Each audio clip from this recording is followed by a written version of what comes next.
أعوذ بالله من الشيطان الرجيم. بسم الله الرحمن الرحيم. لن تنالوا البر حتى تنفقوا مما تحبون وما تنفقوا من شيء فإن الله به عليم. كل الطعام كان حلا لبني إسرائيل إلا ما حرم إسرائيل على نفسه من قبل أن تنزل التوراة. قل فأتوا بالتوراة فاتلوها إن كنتم صادقين. فمن افترى على الله الكذب من بعد ذلك فأولئك هم الظالمون. قل صدق الله فاتبعوا ملة إبراهيم حنيفا وما كان من المشركين. إن أول بيت وضع للناس للذي ببكة مباركا وهدى للعالمين. فيه آيات بينات مقام إبراهيم ومن دخله كان آمنا. ولله على الناس حج البيت من استطاع إليه سبيلا ومن كفر فإن الله غني عن العالمين. قل يا أهل الكتاب لم تكفرون بآيات الله والله شهيد على ما تعملون. قل يا أهل الكتاب لم تصدون عن سبيل الله من آمن تبغونها عوجا وأنتم شهداء وما الله بغافل عما تعملون. يا أيها الذين آمنوا إن تطيعوا فريقا من الذين أوتوا الكتاب يردوكم بعد إيمانكم كافرين. وكيف تكفرون وأنتم تتلى عليكم آيات الله وفيكم رسوله ومن يعتصم بالله فقد هدي إلى صراط مستقيم. يا أيها الذين آمنوا اتقوا الله حق تقاته ولا تموتن إلا وأنتم مسلمون. واعتصموا بحبل الله جميعا ولا تفرقوا. واذكروا نعمة الله عليكم إذ كنتم أعداء فألف بين قلوبكم فأصبحتم بنعمته إخوانا وكنتم على شفا حفرة من النار فأنقذكم منها. كذلك يبين الله لكم آياته لعلكم تهتدون. ولتكن منكم أمة يدعون إلى الخير ويأمرون بالمعروف وينهون عن المنكر وأولئك هم المفلحون. ولا تكونوا كالذين تفرقوا واختلفوا من بعد ما جاءهم البينات وأولئك لهم عذاب عظيم. يوم تبيض وجوه وتسود وجوه، فأما الذين اسودت وجوههم أكفرتم بعد إيمانكم فذوقوا العذاب بما كنتم تكفرون. وأما الذين ابيضت وجوههم ففي رحمة الله هم فيها خالدون. تلك آيات الله نتلوها عليك بالحق وما الله يريد ظلما للعالمين. ولله ما في السماوات وما في الأرض وإلى الله ترجع الأمور. كنتم خير أمة أخرجت للناس تأمرون بالمعروف وتنهون عن المنكر وتؤمنون بالله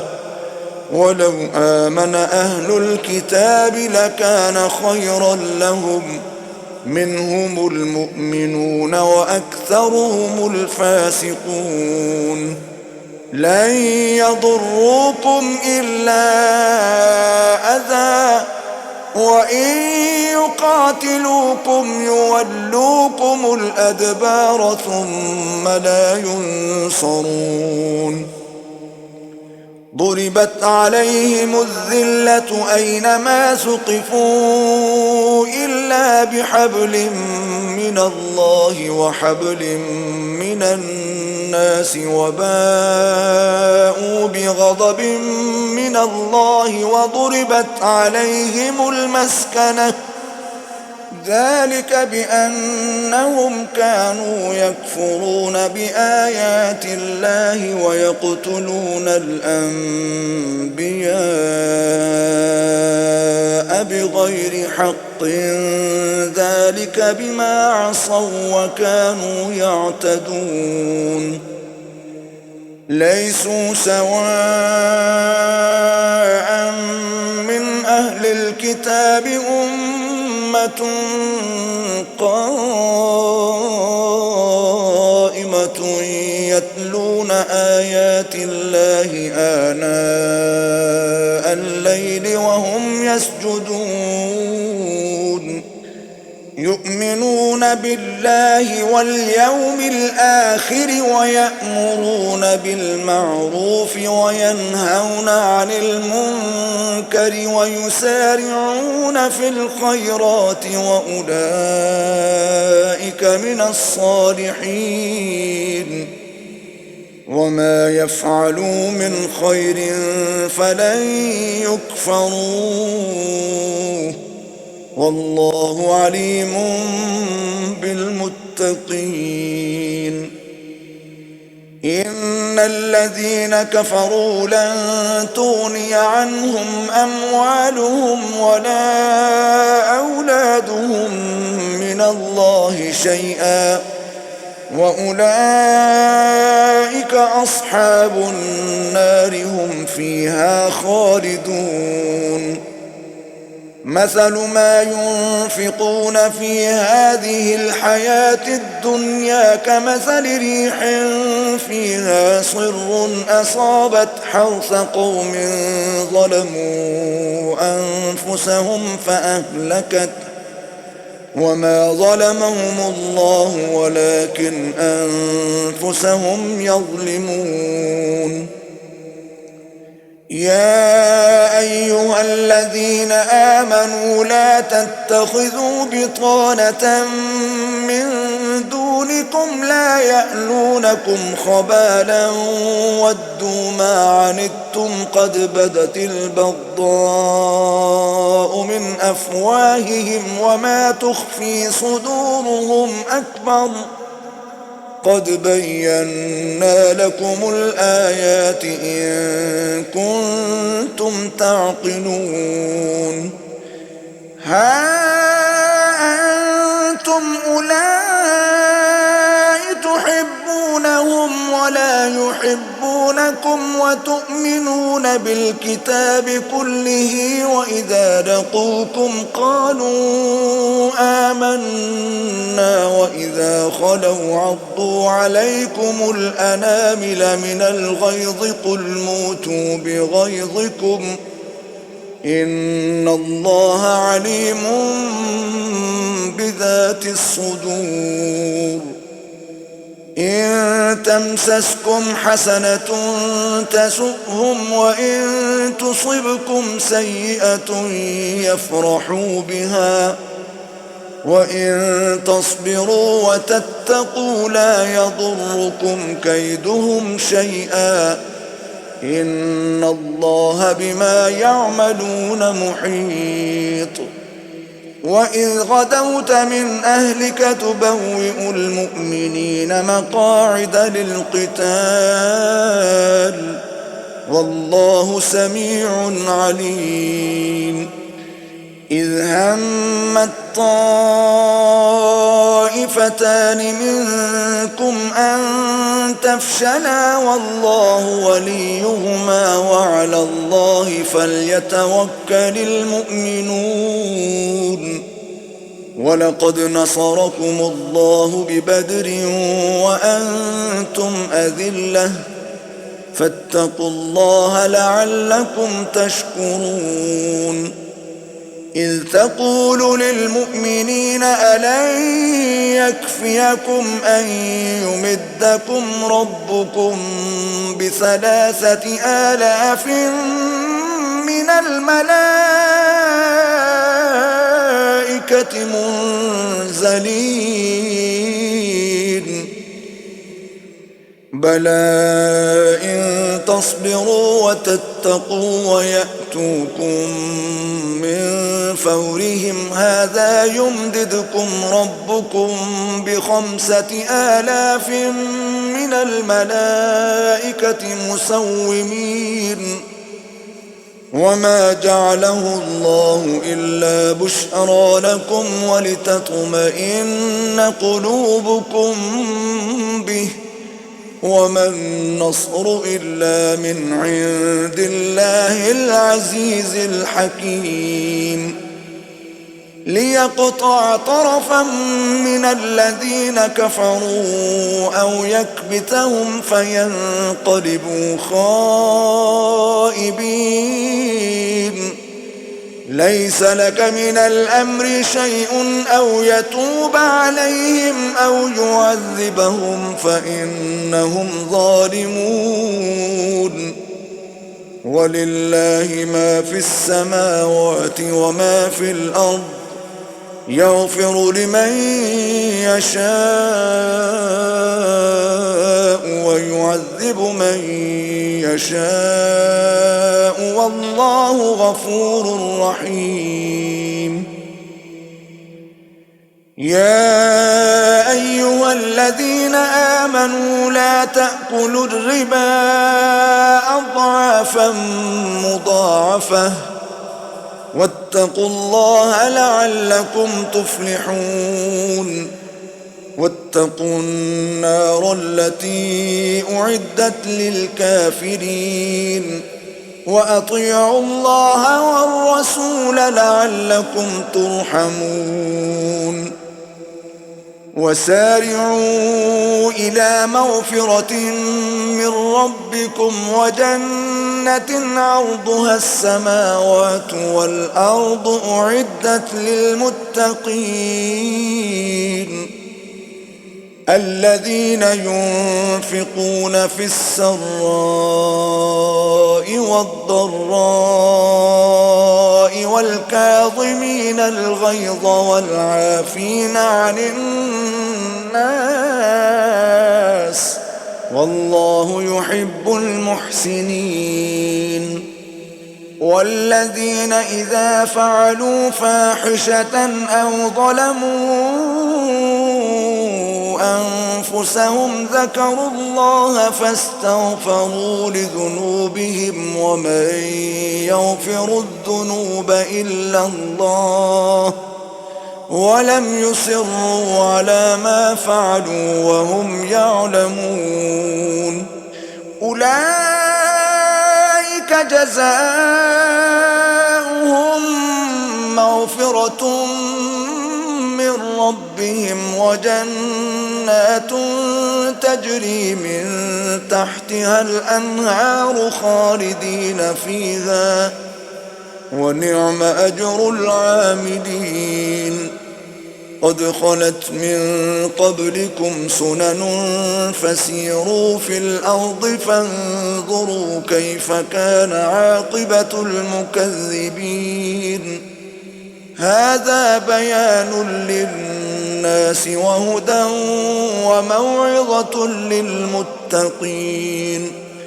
ولا تهنوا ولا تحزنوا وأنتم الأعلون إن كنتم مؤمنين إن يمسسكم قرح فقد مس القوم قرح مثله وتلك الأيام نداولها بين الناس وليعلم الله الذين آمنوا ويتخذ منكم شهداء والله لا يحب الظالمين وليمحص الله الذين آمنوا ويمحق الكافرين أم حسبتم أن تدخلوا الجنة ولما يعلم الله الذين جاهدوا منكم ويعلم الصابرين ولقد كنتم تمنون الموت من قبل أن تلقوه فقد رأيتموه وأنتم تنظرون وما محمد إلا رسول قد خلت من قبله الرسل أفإن مات أو قتلا انقلبتم على أعقابكم ومن ينقلب على عقبيه فلن يضر الله شيئا وسيجزي الله الشاكرين وما كان لنفس أن تموت إلا بإذن الله كتابا مؤجلا ومن يرد ثواب الدنيا نؤته منها ومن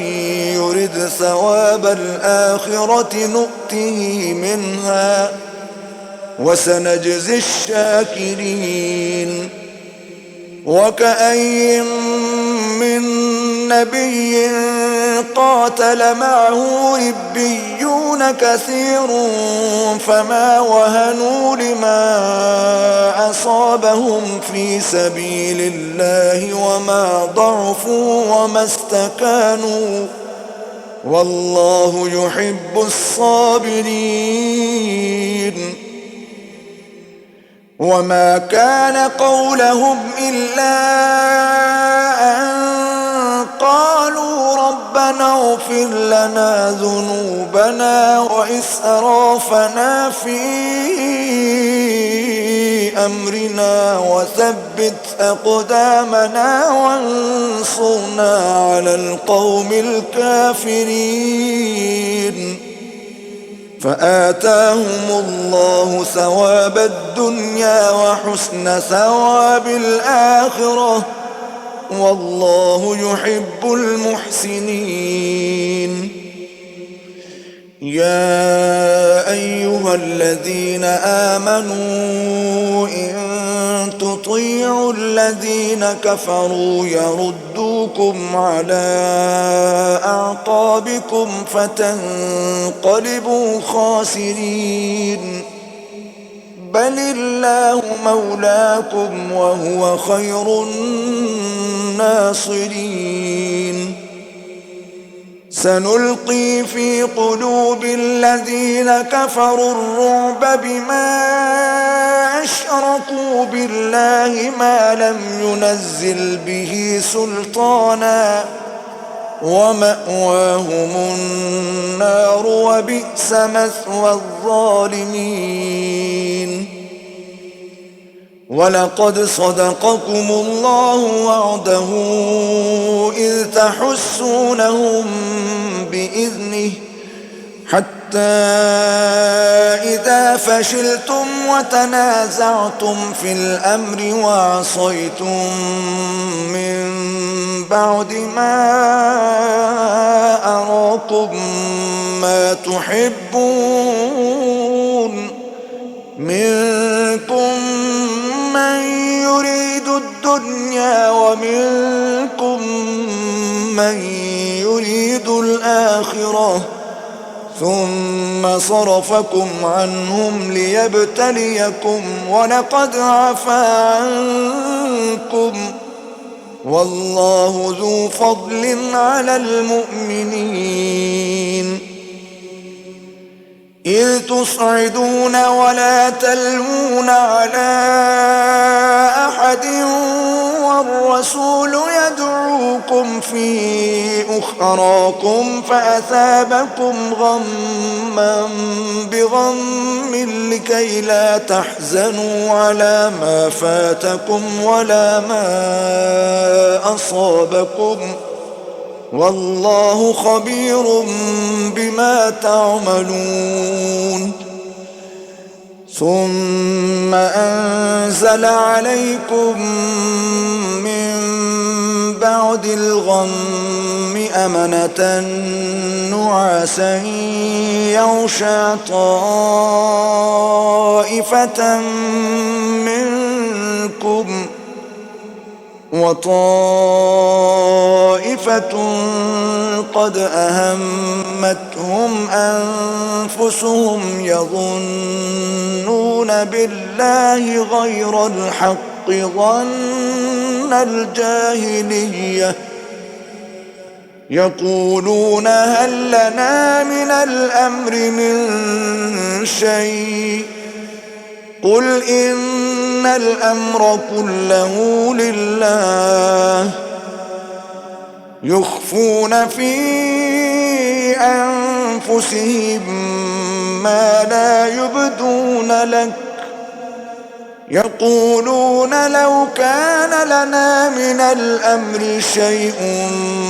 ما قتلنا هاهنا قل لو كنتم في بيوتكم لبرز الذين كتب عليهم القتل إلى مضاجعهم وليبتلي الله ما في صدوركم وليمحص ما في قلوبكم والله عليم بذات الصدور. إن الذين تولوا منكم يوم التقى الجمعان إنما استزلهم الشيطان ببعض ما كسبوا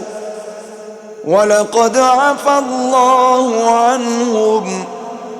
إن الله غفور حليم. يا أيها الذين آمنوا لا تكونوا كالذين كفروا وقالوا لإخوانهم إذا ضربوا في الأرض أو كانوا غزا لو كانوا عندنا ما ماتوا وما قتلوا ليجعل الله ذلك حسرة في قلوبهم والله يحيي ويميت والله بما تعملون بصير. ولئن قتلتم في سبيل الله أو متم أَشْرَكْتُمْ لَمَغْفِرَةٌ مِّنَ اللَّهِ وَرَحْمَةٌ خَيْرٌ مِّمَّا يَجْمَعُونَ وَلَئِن مُتُّمْ أَوْ قُتِلْتُمْ لَإِلَى اللَّهِ تُحْشَرُونَ فَبِمَا رَحْمَةٍ مِّنَ اللَّهِ لِنتَ لَهُمْ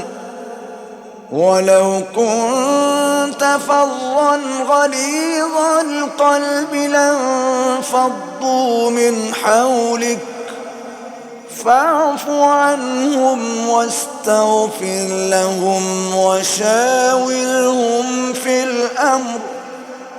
فإذا عزمت فتوكل على الله إن الله يحب المتوكلين إن ينصركم الله فلا غالب لكم وإن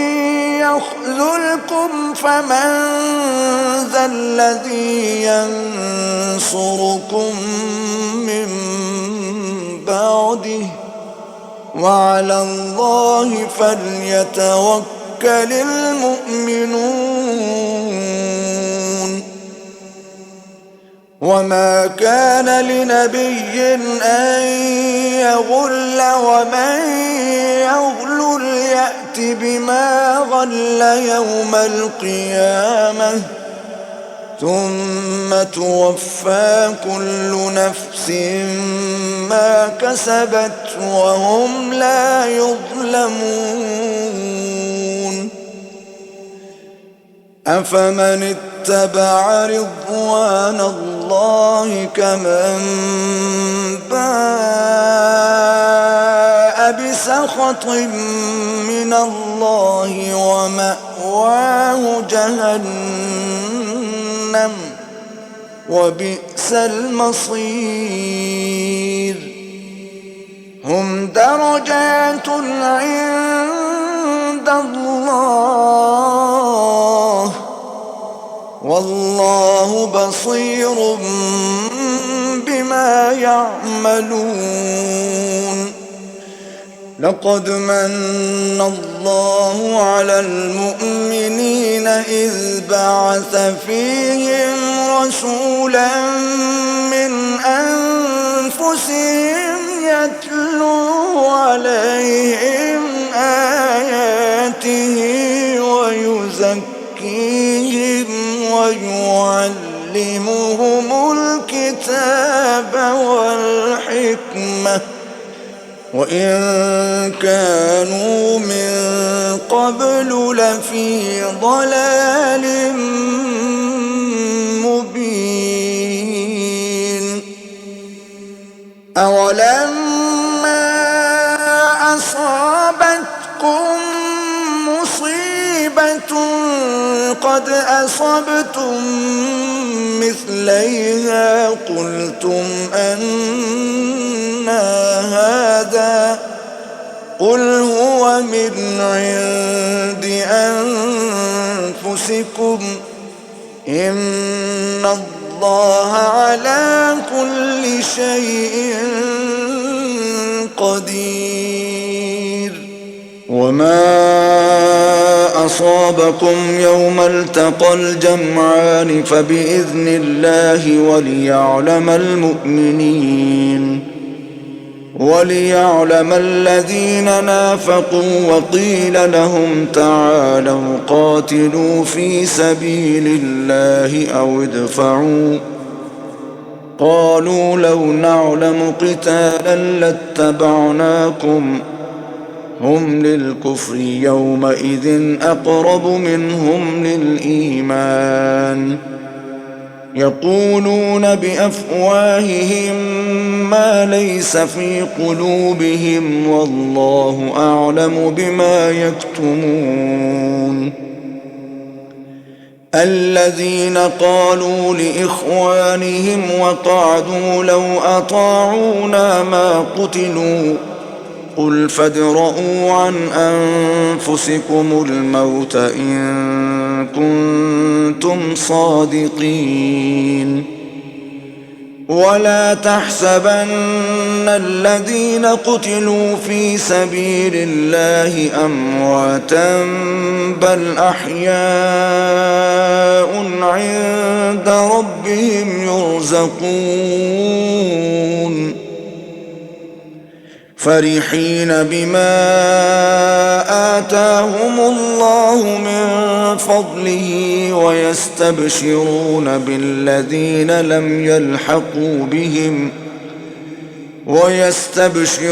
بالذين لم يلحقوا بهم من خلفهم ألا خوف عليهم ولا هم يحزنون يستبشرون بنعمة من الله وفضل وأن الله لا يضيع أجر المؤمنين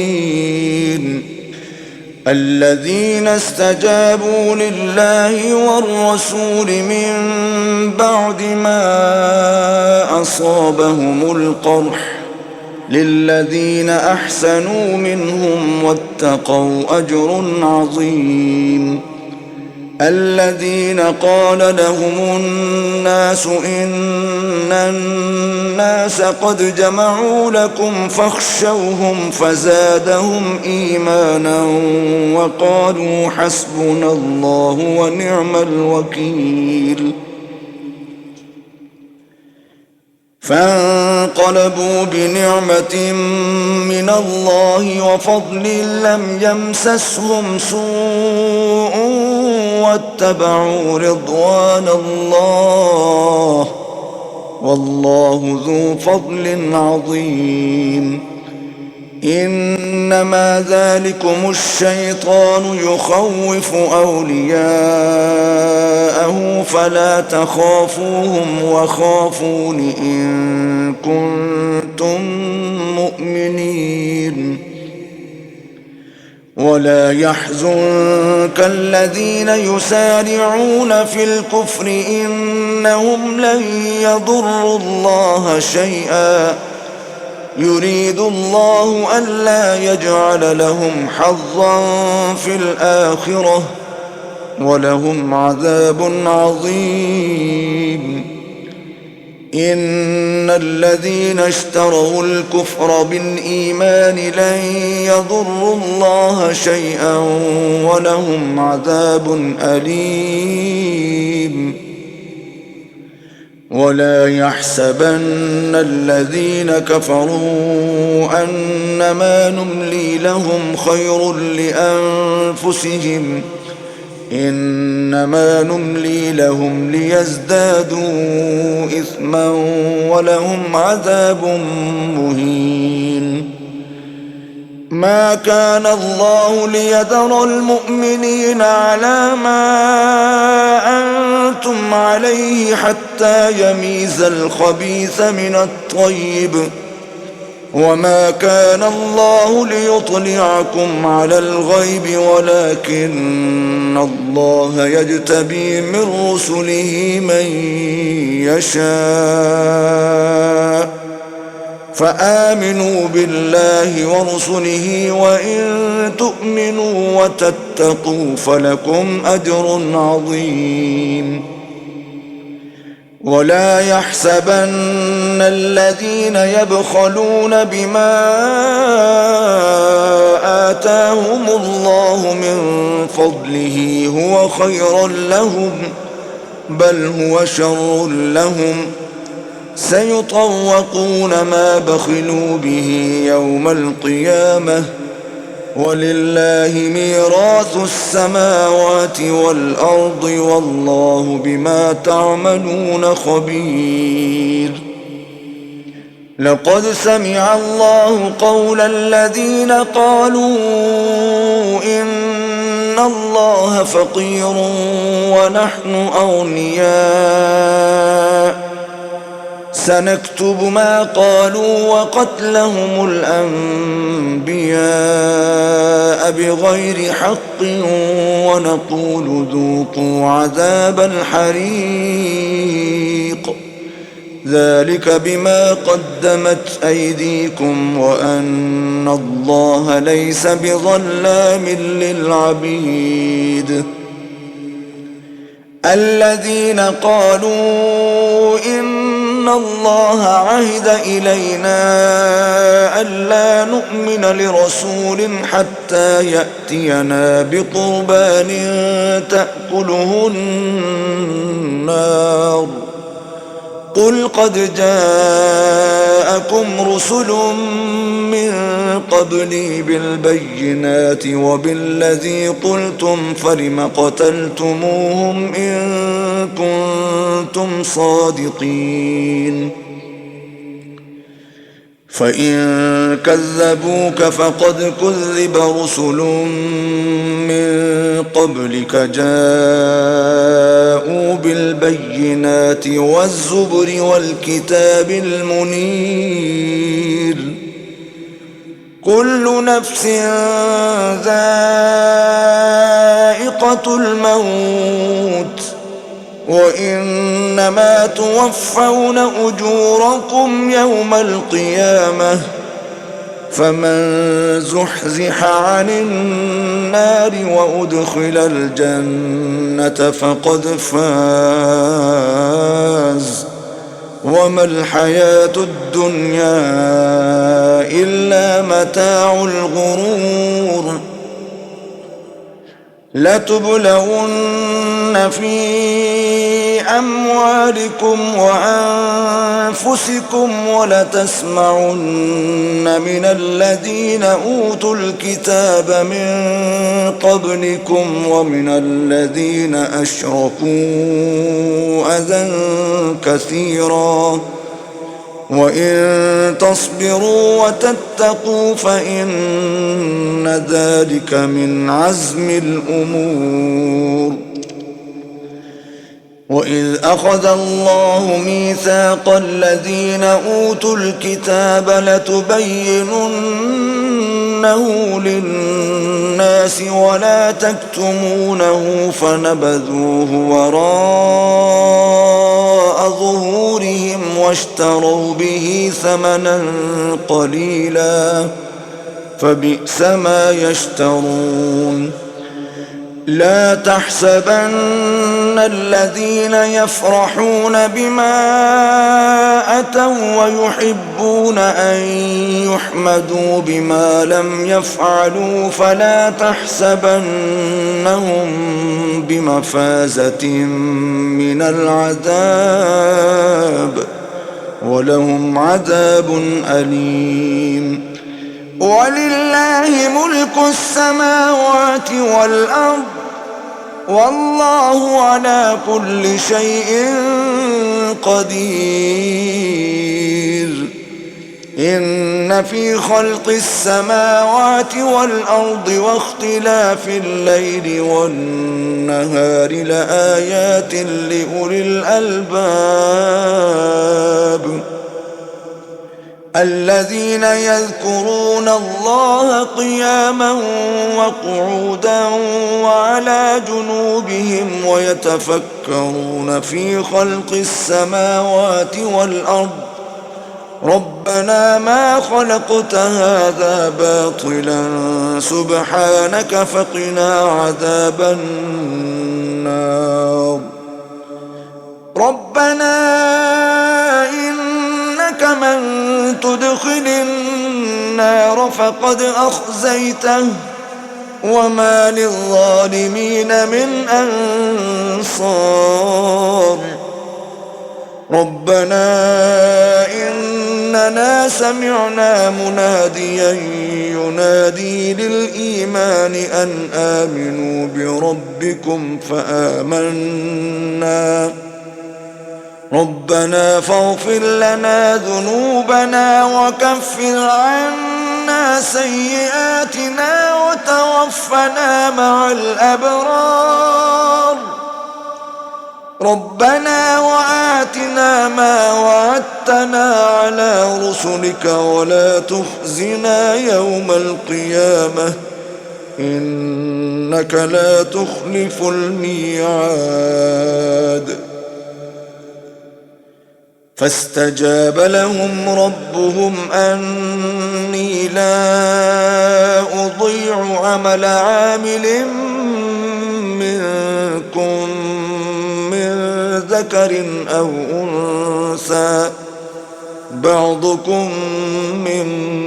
بعض فالذين هاجروا وأخرجوا من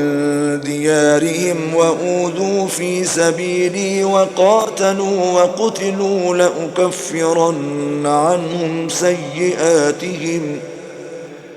وقاتلوا لأكفرن عنهم سيئاتهم ولأدخلنهم جنات تجري من تحتها الأنهار ثوابا من عند الله والله عنده حسن الثواب لا يغرنك تقلب الذين كفروا في البلاد متاع قليل ثم مأواهم جهنم وبئس المهاد لكن الذين اتقوا ربهم لهم جنات تجري من تحتها الأنهار خالدين فيها نزلا من عند الله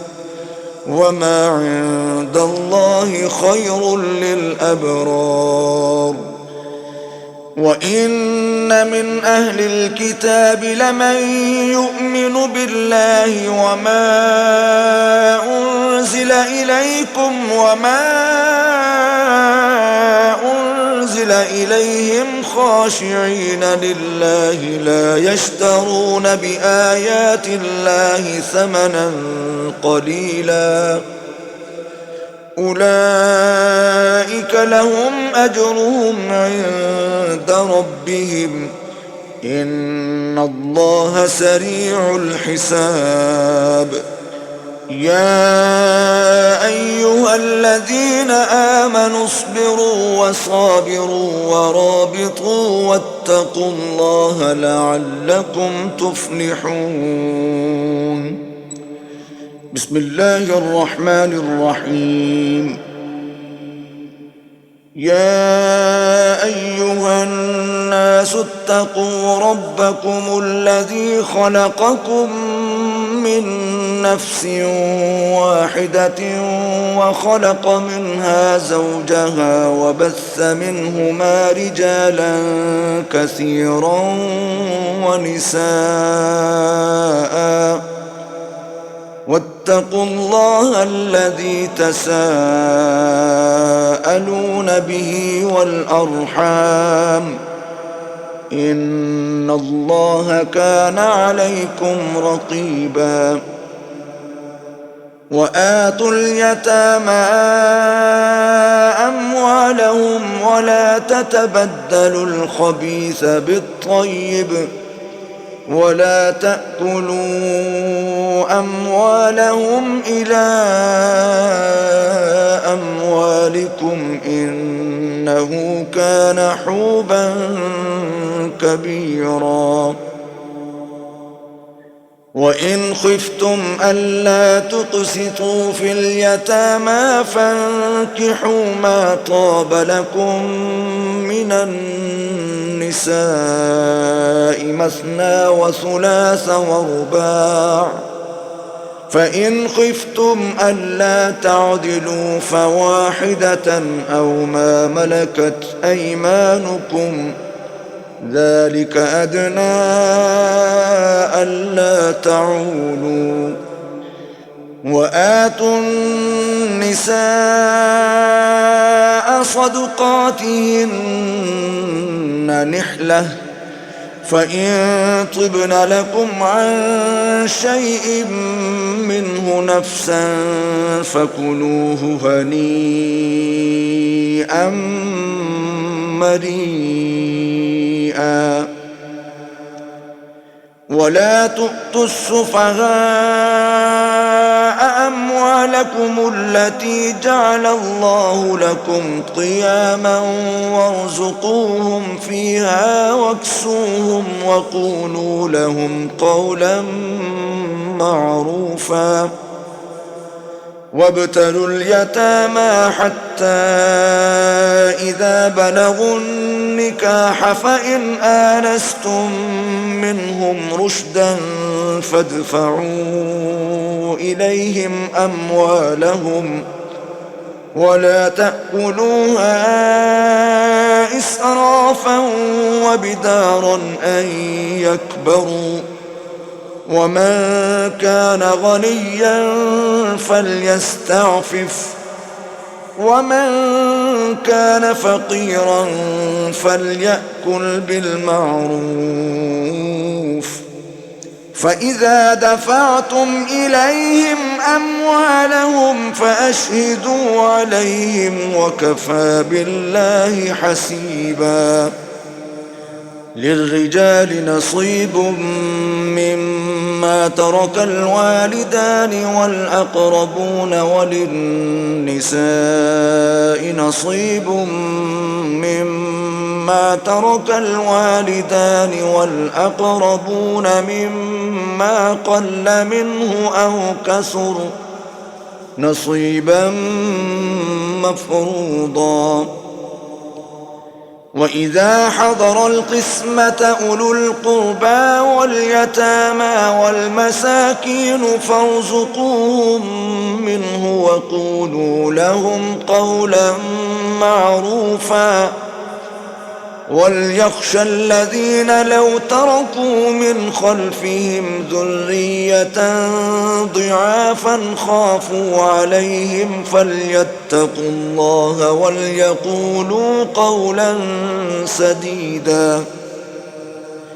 إن الذين يأكلون أموال اليتامى ظلما إنما يأكلون في بطونهم نارا وسيصلون سعيرا يوصيكم الله في أولادكم للذكر مثل حظ الأنثيين فإن كن نساء فوق 2 فلهن ثلثا ما ترك وإن كانت واحدة فلها النصف ولأبويه لكل واحد منهما السدس مما ترك إن كان له ولد فإن لم يكن له ولد وورثه أبواه فلأمه الثلث فإن كان له إخوة فلأمه السدس من بعد وصية يوصي بها أو دين آباؤكم وأبناؤكم لا تدرون أيهم أقرب لكم نفعا فريضة من الله إن الله كان عليما حكيما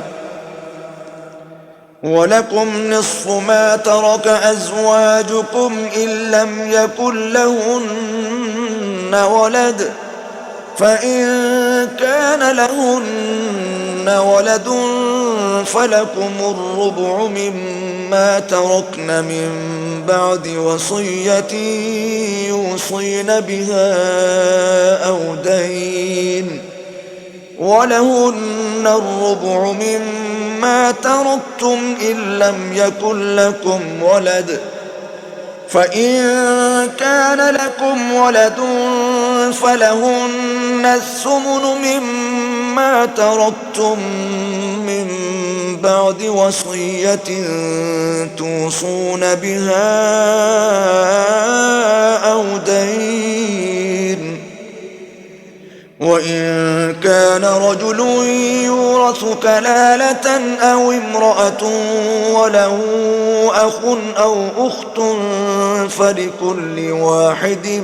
منهما السدس، فإن كانوا أكثر من ذلك فهم شركاء في الثلث من بعد وصية يوصى بها أو دين غير مضار، وصية من الله، والله عليم حليم. تلك حدود الله، ومن يطع الله ورسوله يدخله جنات تجري من تحتها الأنهار خالدين فيها، وذلك الفوز العظيم. ومن يعص الله ورسوله ويتعد حدوده يدخله نارا خالدا فيها وله عذاب مهين. واللاتي يأتين الفاحشة من نسائكم فاستشهدوا عليهن 4 منكم، فإن شهدوا فأمسكوهن في البيوت حتى يتوفاهن الموت أو يجعل الله لهن سبيلا. واللذان يأتيانها منكم فآذوهما،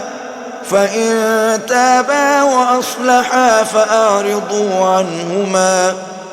إن الله كان توابا رحيما. إنما التوبة على الله للذين يعملون السوء بجهالة ثم يتوبون من قريب فأولئك يتوب الله عليهم، وكان الله عليما حكيما. وليست التوبة للذين يعملون السيئات حتى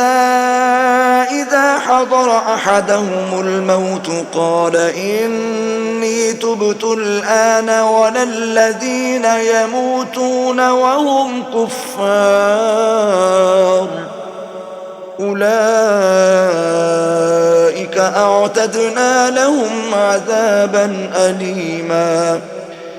يا أيها الذين آمنوا لا يحل لكم أن ترثوا النساء كرها،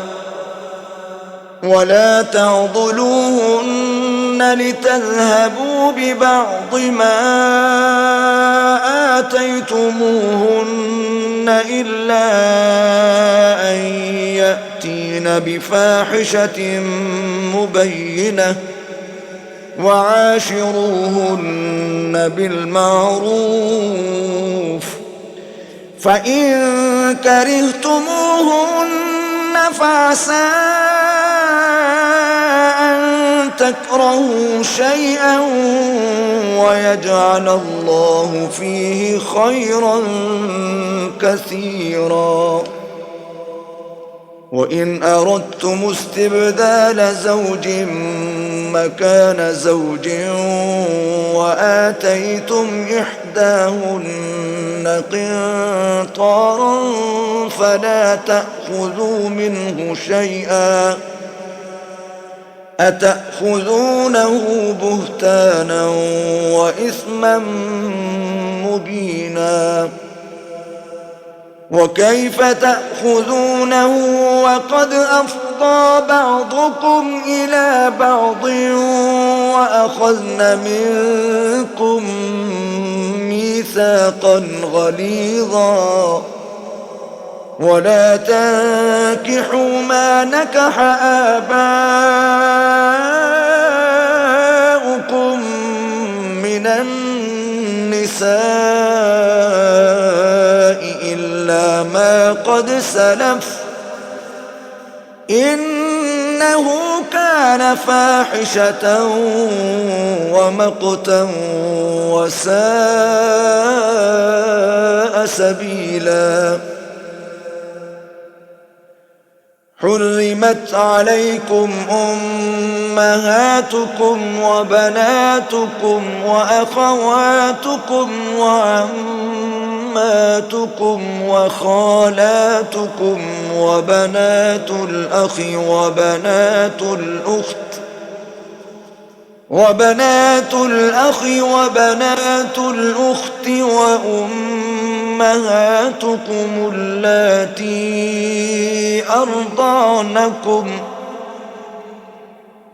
وأمهاتكم اللاتي أرضعنكم وأخواتكم من الرضاعة وأمهات نسائكم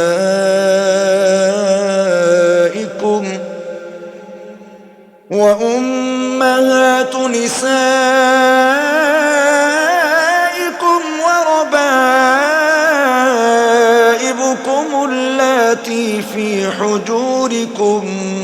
من نسائكم اللاتي دخلتم بهن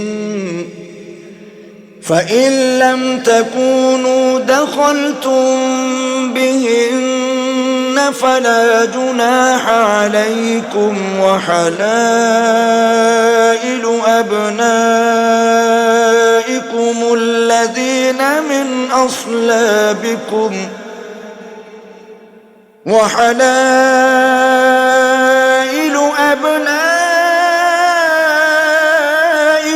الذين من أصلابكم وأن تجمعوا بين الأختين إلا ما قد سلف إن الله كان غفورا رحيما. صدق الله العظيم.